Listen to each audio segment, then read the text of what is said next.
Merchant Marine.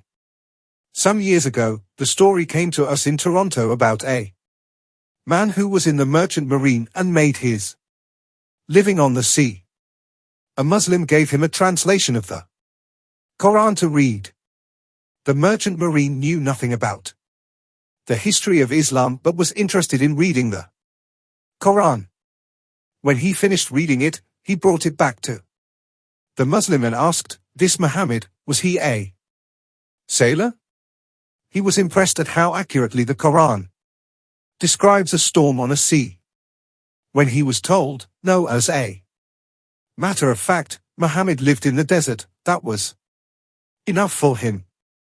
He embraced Islam on the spot.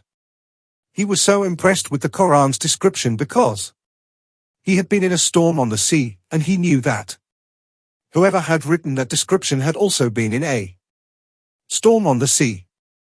The description of a wave, over it clouds, Surah Nur, was not what someone imagining a storm on a sea to be like would have written. Rather, it was written by someone who knew what a storm on the sea was like. This is one example of how the Quran is not tied to certain place and time. Certainly, the scientific ideas expressed in it also do not seem to originate from the desert 14 centuries ago.